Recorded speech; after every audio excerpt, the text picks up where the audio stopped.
स्वागत है आपको अपने चैनल सम्राट सीएडी पे। तो गाइस आज मैं आप लोगों को एक नेक्स्ट चैप्टर अर्थक्वेक का लाया हूँ, seismic construction of RC building, प्रबलित सीमेंट भवन का भूकंपीय निर्माण।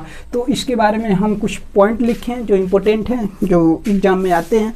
तो बात करते हैं इसके लिए, कुछ हम इंट्रोडक्शन बता दे रहे हैं कि जैसे हमारी काफ़ी आबादी के कारण क्या हुआ, केवल ईंट चिनाई और कच्चे मकान जो बने थे सॉइल के, उसमें हम नहीं रह सकते हैं। तो इसके लिए हमें थोड़ी ऊंची ऊंची इमारतों की ज़रूरत होती है। तो ऊंची इमारत बनाने के लिए हमें फ्रेम्ड कनेक्शन के द्वारा ऊंची इमारत बनाते हैं। तो उसको करने के लिए उसका हमें क्या करते हैं, उसमें रेनफोर्समेंट करते हैं, प्रबलन करते हैं। तो उस प्रबलन को किस प्रकार से किया जाता है, और अगर हम उस प्रॉब्लम के आधार पे अगर हम कोई बिल्डिंग को बनाते हैं, स्टार्ट करते हैं, तो उसमें क्या क्या फेल्यूर हो सकती है। और आजकल मतलब सामान्यतः ये होता है कि जो हमारी घरें बनाई जाती है वो मिस्त्री ही बना देते हैं, कोई अच्छा आर्किटेक्चरल इंजीनियर नहीं आता। अगर वो आए तो उसके हिसाब से वो बताएगा भाई कि यहाँ पे कितने mm की सरिया लगेगी, किस शेप में आपका कॉलम देना है, किस शेप में बिल्डिंग बनानी है, ये सब वो सब जानते हैं, वो आपकी डिज़ाइन दे सकते हैं। तो इसमें कुछ फेल्यूर होने की कंडीशन है कि आपकी जो बिल्डिंग बनेगी, आरसी बिल्डिंग बनेगी प्रबलित सीमेंट कंक्रीट की, तो उसमें क्या क्या फेल हो सकते हैं। तो फेल्यूर ऑफ आरसी बिल्डिंग, आप लोगों को मेसनरी बिल्डिंग का भी फेल्यूर बताया हूँ, और ये है आपके फेल्यूर ऑफ आरसी बिल्डिंग। जो प्रबलित कंक्रीट का भवन है इसमें क्या क्या फेल हो सकते हैं। इसमें फर्स्ट है over turning of infill wall, जो भराव दीवारें होती है उनका ओवर टर्निंग होना। इसकी हिंदी है आपकी उलटना, यानी भराव दीवारों का क्या है, उलटना। कैसे उलट जाती है, जैसे ये आपके यहाँ पे कुछ बनाए हैं ना, ये आपके ऊपर से जो है यहाँ से लेकर जो नीचे दी गई ये ऊर्ध्वाधर कॉलम है, क्या है, कॉलम है, और ये आपके हॉरिजॉन्टल बीम है। तो आपकी फ्रेम्ड स्ट्रक्चर पे बनी है। जब आपकी आरसी बिल्डिंग फ्रेम्ड डिजाइन की बनी हो, फ्रेम्ड कंस्ट्रक्शन की बनी हो, तो उसमें ये होता है कि जो ये आपकी दीवारें बनाई जाती है, यहाँ पे तो ये बीम बन गई, फिर कॉलम बन गई, उसके बाद से दीवारें बनाएंगे। तो दीवारों का जो जॉइंट होता है बीम और कॉलम से, वो अच्छे से नहीं हो पाता। और जब भूकंप आती है, जब हमारी पृथ्वी दोलन करती है, तो ये दीवारें होती है वो साइड में क्या होता है, पार्श्व दिशा में कमज़ोर पड़ जाती है, जिससे ये दीवारें क्या होती है, ओवर टर्निंग हो जाती है, यानी पलट जाती है, गिर जाती है। सेकेंड है आपकी स्लाइडिंग ऑफ रूफ, जो छतें होती है उसका खिसकना। तो हमने बताया है कि भाई इसमें क्या क्या संभव फेल्यूर हो सकते हैं उसके बारे में। अगर मान लीजिए आप क्या किए हैं, कॉलम बनाए हैं, ऊपर बीम बनाए हैं, और बीम और छत का जॉइंट और कॉलम का जॉइंट किनारों पे अच्छे से नहीं किए हैं, तो अच्छे से अगर नहीं किए रहेंगे तो आपकी वो क्या होता है कि जब भूकंप आते हैं तो जड़त्व बल के कारण आपकी रूफ उसी स्थिति में बना रहता है, और कॉलम के सहारे आपकी जो कॉलम है और ऊपर बीम है कुछ आगे तक स्लाइड हो जाती है। जैसे जैसे स्लाइड होती है तो जो ऊपर की रूफ है और जो बीम है उसमें घर्षण बल उत्पन्न होता है, जिसके कारण क्या होती है, हमारी संरचनाएं गिर जाती है, और गिर जाती है, और स्ट्रक्चर हमारा जो बिल्डिंग है वो ध्वस्त हो जाती है। तो ये आपकी स्लाइडिंग ऑफ रूफ रही। सेकेंड है आपकी क्रशिंग और हिंजिंग कॉलम एंड, जो कॉलम है उसके किनारों का कुचलना या हिंज के जैसे व्यवहार करना। जैसे आपकी कॉलम ये बनाए गए हैं और इस पे क्या रखी गई है, ये बीम रखी गई है। अगर इस पे जब भूकंप बल आएंगे तो ये आपकी कॉलम थोड़ा नमन यानी बेंड होने की कोशिश करेगा। जब बेंड होने की कोशिश करेगा, ये मजबूती से बंधे रहेंगे, तो इसके किनारे थोड़ा ये कुचल जाएंगे, यानी ये इस शेप का हो जाएगा, यहाँ किनारे कुचल जाएंगे। नीचे का भी वैसे ही होगा। कुचल जाने पे क्या होगा कि ये आपकी इतनी है, ये थोड़ा हिंज टाइप से व्यवहार करने लगेगा, जिससे काफ़ी क्षति होगी बिल्डिंग में। अब इसके अगला पॉइंट लिखे हैं short column effect, short column लघु स्तंभ प्रभाव। जैसे ये हमारी स्ट्रक्चर है वो फ्रेम टाइप की स्ट्रक्चर है, और इसमें यहाँ पे देखें एक कॉलम बनाए हैं और ये आपकी हॉरिजॉन्टल बीम बनाए। इसमें होती है जब हम दीवारें फुलफिल कर रहे हैं, जैसे आपकी कॉलम रही और ये आपकी हॉरिजॉन्टल बीम और कॉलम, इसमें देखिए इतना क्या है, दीवारों का भराव किए हैं, फुलफिल किए हैं, सेम वैसे ही यहाँ से लेकर यहाँ तक जब वालों का भराव करेंगे तो यहाँ से यहाँ कुछ हम खाली स्पेस छोड़ दिए हैं। जब पूरी भराव नहीं कर पाए, मतलब वालों का पूरी भराव हम नहीं कर पाए, तो जो इतना स्पेस है ना, जो यहाँ से लेकर यहाँ तक जो छूटा है, यही आपका लघु स्तंभ के जैसे काम करने लगेगा। किसके जैसे? लघु स्तंभ के जैसे। और ये जो नीचे है, ये जो नीचे इसका लिखे हैं भराव दीवार, ये जो लघु स्तंभ के जैसे कार्य करने लगेगा। क्योंकि जब फोर्स आएंगे, जब भूकंप उत्पन्न होगी तो इसमें शियर जनरेट होगा। जब पास वाले पूरे अगर फुलफिल रहेंगे स्ट्रक्चर, तो ये जो फुलफिल वाले जो भराव दीवारें बनी है, ये तो कुछ आपके शियर को वहन कर लेगा। बट यहाँ पे जो लघु स्तंभ यहाँ पे उत्पन्न हो रहा है, जो यहाँ पे आपकी फुलफिल वॉल नहीं हुई है, वो शियर को नहीं कर पाएगा। तो यहाँ पे जो लघु स्तंभ जनरेट हो रही है, इसमें क्रेकें उत्पन्न हो जाएगी, इसमें ये थोड़ा क्रेकें उत्पन्न हो जाएगी, गिर सकती है।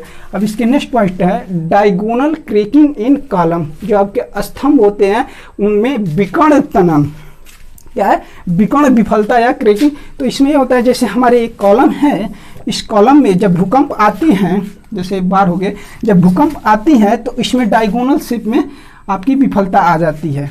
मतलब डायगोनल में आएगी, जैसे नमन इसमें इसके सिरे आगे की तरफ होगा तो इसमें बेंडिंग आएगी, और बेंडिंग के कारण क्या हो जाएगी? इसमें विकर्ण तनन आ जाएंगे। इसके नेक्स्ट पॉइंट है diagonal cracking on column beam joint. जब आपकी एक कॉलम है और इसके ऊपर ये आपकी बीम है, इसकी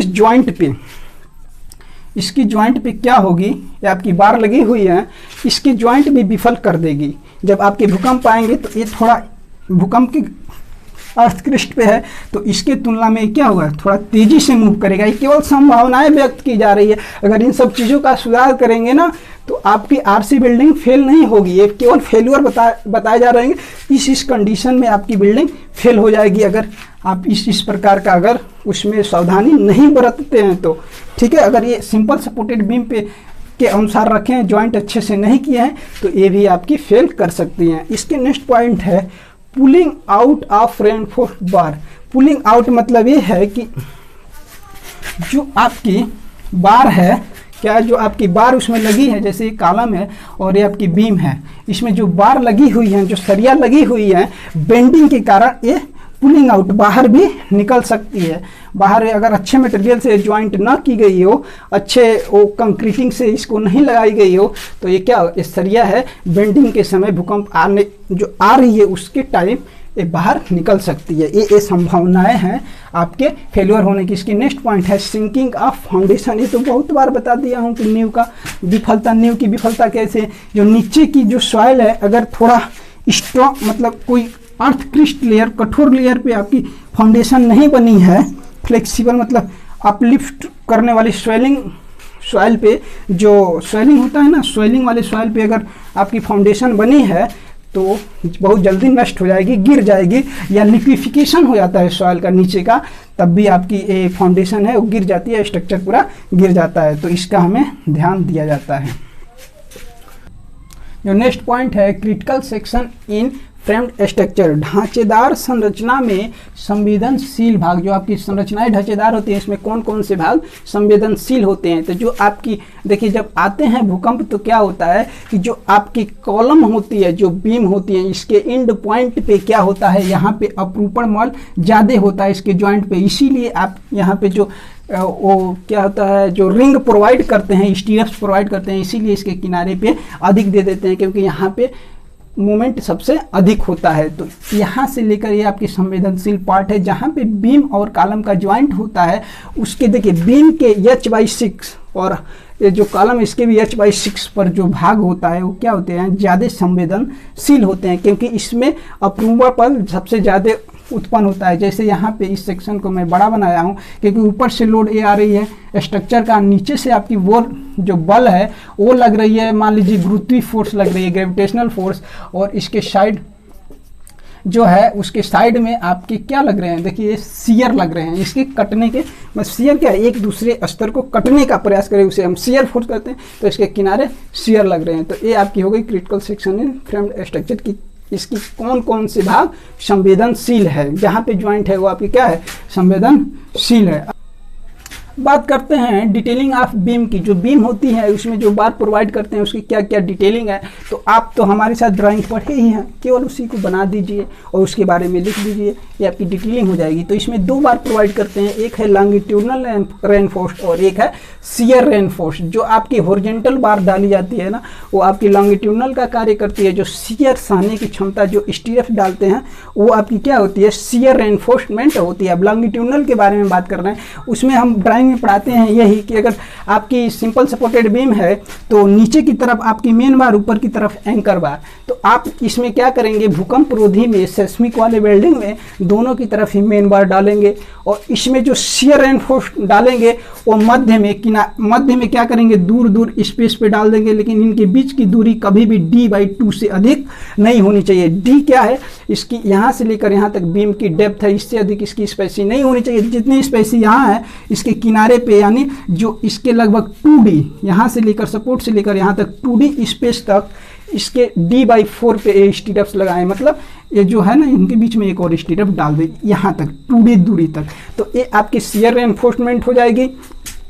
सेम ऐसे इधर कर दें, जहाँ जहाँ किनारे आए वहाँ 2d तक आपकी जो ये छल्ले हैं ना, ये छल्ले आपकी स्टीरअप्स है उसकी संख्या डबल कर दें। अब थोड़ा स्टीरअप्स के बारे में बता दे रहे हैं। जैसे ये स्टीरअप्स है, यहाँ पे हुक प्रोवाइड करते हैं। इस हुक की जो लेंथ होती है वो 10 फाई होती है। फाई जो होती है इसकी डाया जो फाई होती है हम 6 mm लेते हैं और यहाँ पे एक बार दिखाई देगी, एक बार यहाँ पे, एक बार यहाँ और एक बार यहाँ। कभी कभी यहाँ नीचे की तरफ 3 बार भी लगा देते हैं। और इसको किनारे पे जाते हैं तो L/5 से लेकर L/7 आप तो या तो बेंट अप कर दीजिए, नहीं भी करेंगे तो कोई दिक्कत नहीं है, बट बेंट अप कर दीजिए और ये डिस्टेंस लिख दीजिए आप L/5। तो इस प्रकार आप कुछ लिख सकते हैं। और जो ऐसे आपकी ऊपर वाली बार आई है उसको आप ले आइए और यहाँ तक, यानी यहाँ से लेकर यहाँ तक आपकी LD+10D होनी चाहिए।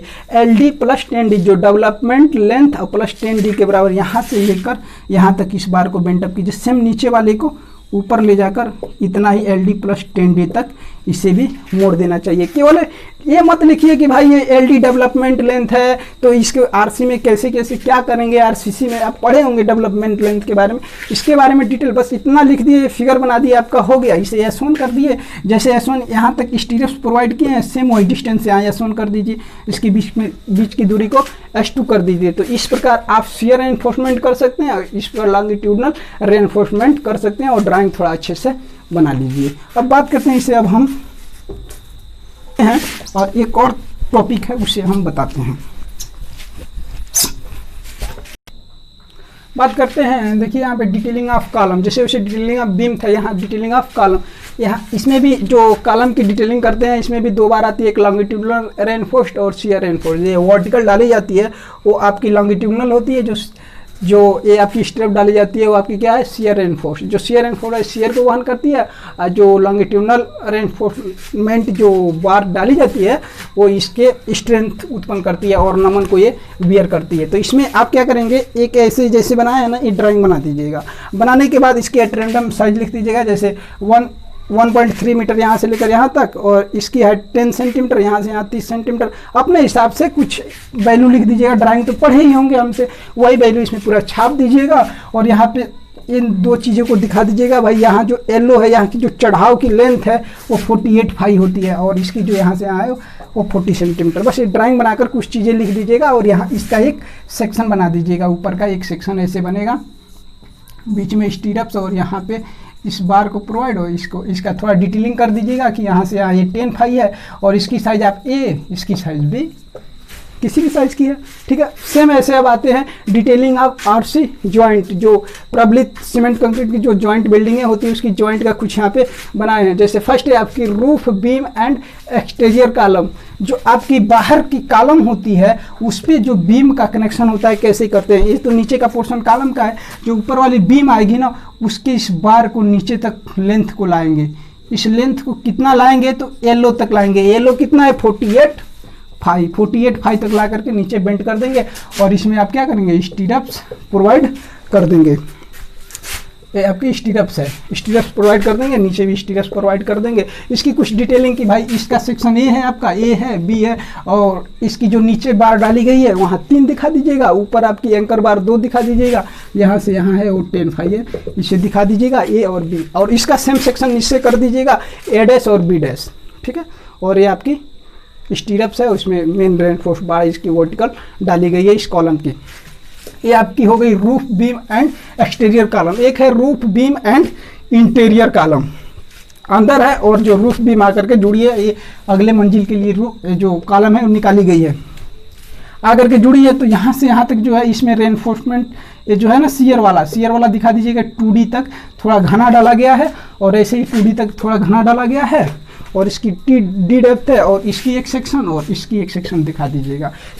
बस इसमें इसकी ध्यान रखनी है, और इसमें यहाँ से यहाँ इस लेंथ की ध्यान रखनी है। सेम ऐसे है यहाँ पे एक फ्लोर बीम एंड एक्सटीरियर, जो आपकी फ्लोर बीम है और जो एक्सटीरियर कॉलम है, जो बाह्य कॉलम है, इसकी जॉइंट दिखाए। जो फ्लोर बीम आई है इसके ऊपर का बार नीचे तक लाइएगा, और इसको यहाँ से यहाँ दिखा दीजिएगा भाई कि ये 48 फाई तक आई है, और यहाँ से यहाँ जो ऊपर गई है इसको दिखा दीजिएगा आप कि ये भी 48 फाई तक गई है। और ये हो जाने का फ्लोर बीम एंड एक्सटीरियर एक और है जो इसमें दिया है, वो है आपकी column foundation and plinth beam joint. जैसे ये कॉलम फाउंडेशन है और इसे आप मान ले रहे हैं प्लिंथ बीम, ये प्लिंथ बीम की जॉइंट कैसे करेंगे? तो इसके लिए क्या करेंगे, जो इस पे ये जो बार आई है ना, यहाँ पे देखिए जो बार लाए हैं, इसको दोनों को ऊपर की तरफ मोड़ दीजिएगा, दोनों को, इधर वाले को भी और इधर वाले को भी आप ऊपर की तरफ मोड़ दीजिएगा।